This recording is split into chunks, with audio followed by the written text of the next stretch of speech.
السلام عليكم. ان شاء الله بهاي الحلقه راح نسولف على الادبي بالتفصيل، بشنو يتميز هذا الفرع وشنو المواد الدراسيه وشكو شيء او شكو معلومه تخص فرع الادبي.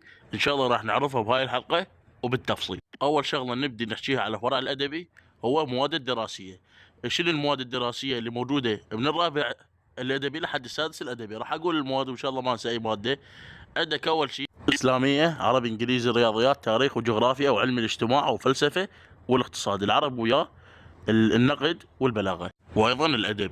فبعد كل هذا شنو راح يصير؟ اللي راح يصير انك تحتاج ساعات قرايه اطول من الطالب العلمي. ليش؟ لان الطالب العلمي اكثر الكتب اللي عنده معتمده على القوانين والمسائل، وايضا غالبيه الكتب تتكون جزء كبير من القوانين والمسائل. فهاي القوانين او المسائل بس يلقط الفكره مالتهن، هاي الفكره راح تسهل عليه الموضوع بشكل جدا سهل، وراح شو اسمه تخليه يضبط الموضوع.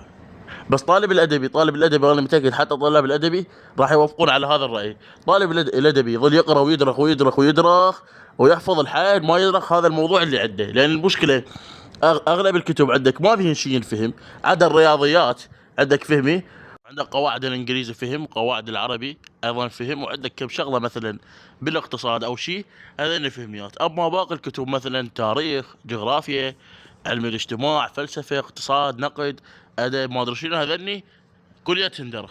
لان مو تقول هو شيء فهمي ومن خلال هذا القانون او المساله او فد شيء معين تقدر تفتهمه وهذا خلصت الموضوع. لا، لان الادبي تقريبا اكثر المواد اللي بيه عباره عن درخ. هو بالمناسبه بيه فهم مو ما بيه، بس اكثر شيء مركز على الدرخ والحفظ. وايضا قسم الادبي عندك مواضيع جديده.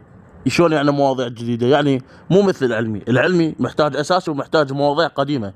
يعني مثلا اكو مواضيع انت ماخذها بالاول متوسط وبالثاني متوسط وبالثالث تبنى عليهن بالرابع اعدادي وايضا بالخامس اعدادي والنوب توصل للسادس. اما بالادبي لا، راح تجيك معلومات جديده وكتب جديده، والكتب الجديده اللي هن علم الاجتماع والفلسفه والاقتصاد هذني تقريبا ماكو بالعلمي، بس بالادبي موجودات. يعني حاصل هذا الكلام اذا انت رحت ادبي ما راح تحتاج لا مواضيع قديمه ولا اشياء قديمه، راح تجيك كتب جديده ومواضيع جديده. هذين المواضيع انت تدرخن. فرضا خلينا نقول انت طالب تكره الدرخ ورحت ادبي، فرضا هي ما تصير بس فرضا، بعض الطلاب يعني يخطئون ويختارون الادبي وهم بالاصل يكرهون الحفظ. ايش راح يصير؟ فراح تحس ماده الجغرافيا او ماده التاريخ هن اصعب المواد الموجودات بالادب. ليش تحسن من اصعب المواد اللي موجودات بالادبي؟ بكل بساطه لان انت تكره الدرخ وتحب الفهم. واحنا خلينا نسولفها، الطالب ليش يريد يروح ادبي؟ بكل بساطه لان هو يحب الحفظ بشكل جدا كبير ويكره الفهم. فانت اذا تحب الحفظ ورحت ادبي فراح تحس الرياضيات واحده من اصعب المواد. للعلم ماده الرياضيات للادبي سهله وبها بس 4 افصل وتقدر تسيطر عليها وتجيب بها درجات زينه. بس انت ليش تكره الرياضيات؟ بكل بساطه لان انت تحب الدرخ، فلهذا رحت ادبي. فالرياضيات هنا شويه راح تتعقد من عنده، بس ان شاء الله بالرياضيات ماكو خوف ما دام حيدر وليد موجود وعلي صالح اللي هم من افضل المدرسين، وايضا اكو مدرسين غيرهم مفصلين لكم ماده الرياضيات تفصيل. فان شاء الله مدرسين اليوتيوب يكفون ويوفون بهاي الماده، وان شاء الله ماكو خوف، ان شاء الله مسيطر عليها.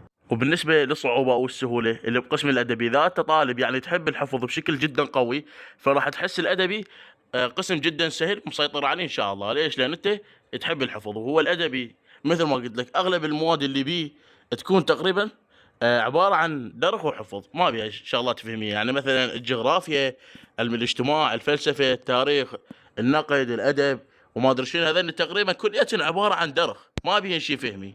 فلهذا راح تحسن سهلات ان شاء الله. وبالنسبه للمعدل الثالث متوسط، فمعدل الثالث متوسط ما يحدد هذا الشيء. يعني اذا انت نجحت من الثالث متوسط ومعدلك خلينا نقول مثلا 50، تقدر بكيفك تقدر تفوت علمي وتقدر تفوت ادبي بكيفك انت، وين ما يعجبك تقدر تفوت. المعدل مال الثالث متوسط ما له علاقه بالاختيار اللي انت تريده وبالقسم اللي انت تريده. ايش قد ما تجيب معدل يحق لك وين ما تريد، وسواء القسم العلمي تريد تروح او القسم الادبي ماكو فرق، يخلوك تختار ان شاء الله. فمعدل الثالث متوسط اولا ما يحدد هذا الشيء، وثانيا المعدل ما له علاقه. وطبعا اقسام الادبي مثل كليات التربيه، الاداره والاقتصاد وقانون وغيرهن، يعني هاي الاقسام اللي موجوده بالادبي نفسهن موجودات بالعلمي بالضبط، واعتقد بمعدل اقل من الادبي. اذا انت طالب علمي تقدر تفوت على اختصاصات الادبي واعتقد بمعدل اقل. مثلا كلية العسكرية اللي موجودة بالأدبي خلينا نقول تقبل معدل 70، فبالعلمي راح تقبل معدل 65.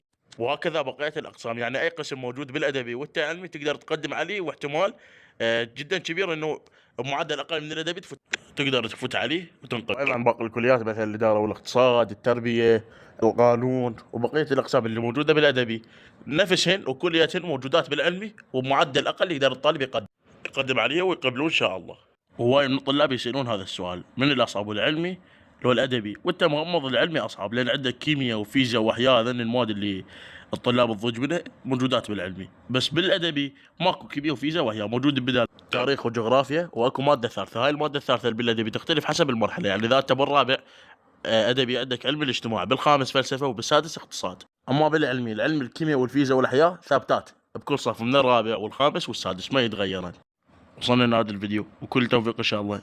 لا تنسوا تشتركون بالقناة، وأشوفكم إن شاء الله في فيديو ثاني، ومع السلامة.